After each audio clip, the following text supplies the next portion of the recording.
সরকারি পর্যায়ে যদি কোনো নীরবতা থেকে থাকতো, যদি কোনো নিষ্ক্রিয়তা থেকে থাকতো, সেই দিনটা শেষ হয়ে গেছে। ভুক্তভোগী জনগোষ্ঠীর বক্তব্য হচ্ছে যে প্রতিবেশী দেশ থেকে একটা বাঁধ কেটে দেওয়ার কারণে তাদের ক্ষতিটা এত বেশি হয়েছে। আমরা গঙ্গা ছাড়া আর কোনো নদীর ক্ষেত্রে, ফেনীর ক্ষেত্রে করতে পেরেছি, কিন্তু আর কোনো নদীর ক্ষেত্রে কিন্তু আমাদের বলে 54 বা 57টা অভিন্ন নদী, এখনো পর্যন্ত চুক্তি স্বাক্ষর করতে পারিনি, এমনকি তিস্তা নিয়েও পারিনি।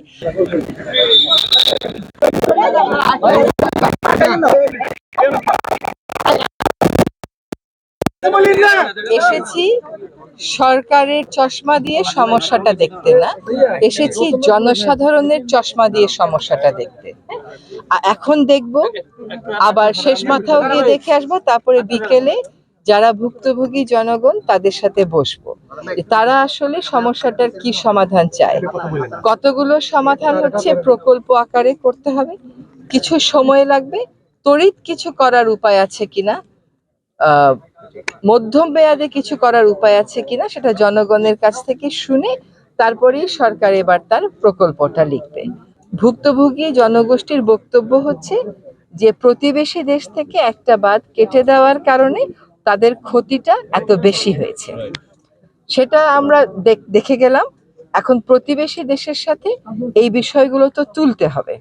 এখন ক্ষতির পুরোটা পরিমাণ যতক্ষণ পর্যন্ত আমরা নিজেরা নির্ধারণ না করব ততক্ষণ পর্যন্ত তার চিঠি লেখা যায় না। তো এখন সরকারি পর্যায়ে ক্ষতির পরিমাণটা নির্ণয় করা প্রায় শেষ পর্যায়ে চলে এসছে। কাজে এখন তাদের সাথে আমাদের যে যৌথ নদী কমিশন আছে তার মাধ্যমে, আমাদের যে নীতি নির্ধারণী মহল আছে তাদের মাধ্যমে আমরা এই কথাগুলো বলবো যে এই ক্ষতিগুলো আমাদের হয়েছে।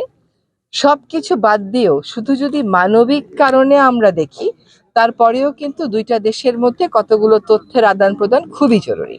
একটা হচ্ছে বৃষ্টিপাতের পরিমাণ, একটা হচ্ছে অভিন্ন নদীতে তারা কি কি উজানের দেশ হওয়ার কারণে তারা কি কি স্ট্রাকচার করেছে যেগুলো আমাদেরকে জানায়নি, তারা কোন কোন স্ট্রাকচারের মাধ্যমে নদীগুলোর পানির প্রবাহ নিয়ন্ত্রণ করছে, এবং পানি যখন বেড়ে যায় তখন আমাদেরকে তারা যেন জানায়। আপনারা জানেন যে এখন মাত্র 8টি নদীতে আমাদের শুধুমাত্র একটা বিষয়ে, পানির প্রবাহের বিষয়ে চুক্তি আছে, অন্য বিষয়ে চুক্তি নেই। কিন্তু এগুলো যদি সব কথাও বাদ দেন, আমি কতটুকুন পানি পাই, উজান কতটুকুন পানি পাই, সবও যদি বাদ দিই, শুধুমাত্র মানবিক কারণে এই তথ্যগুলো তো অবশ্যই এক দেশ আরেক দেশকে জানাতে বাধ্য, যদি আপনি আন্তর্জাতিক আইনের কথা বলেন, যদি সৎ প্রতিবেশী সুলভ আচরণের কথা বলেন।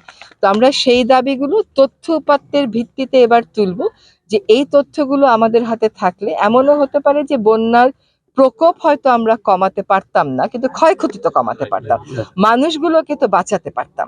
তো এইটা সৎ প্রতিবেশী সুলভ তখনই হবে যখন এই তথ্যগুলোর ব্যাপারে আমরা একটা ঐক্যমতে আসতে পারবো।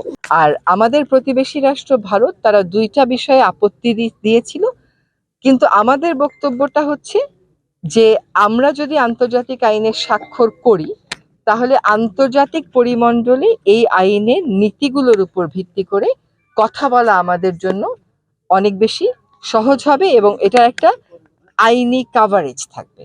সেজন্য আমরা আন্তর্জাতিক যে কনভেনশনটা আছে সেটা স্বাক্ষর করার কথা ভাবছি, যদিও এই ব্যাপারে সরকারের সকল মহল এবং বিশেষজ্ঞদের সাথে কথা বলেই আমরা চূড়ান্ত সিদ্ধান্ত নিব।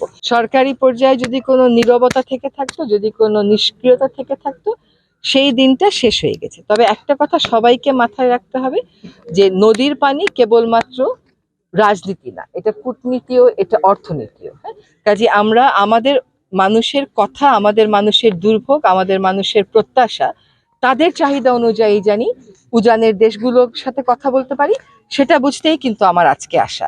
আমি তো পত্রপত্রিকা এগুলো সবই পড়ে ফেলছি, কিন্তু আসলে আমার পানি উন্নয়ন বোর্ড কোথায় কোন কাজটা তাড়াতাড়ি তা শুরু করা উচিত, জনগণের সেখানে মতামতটা কি, এইটা বুঝতেই আমি আজকে এসছি। আর উজানের দেশের সাথে, ভাটির দেশের ভারতের সাথে আমাদের এই সমস্যা কেবলমাত্র যে এই নদী কেন্দ্রিক তা না, এটা কিন্তু প্রায় সকল নদী কেন্দ্রিক।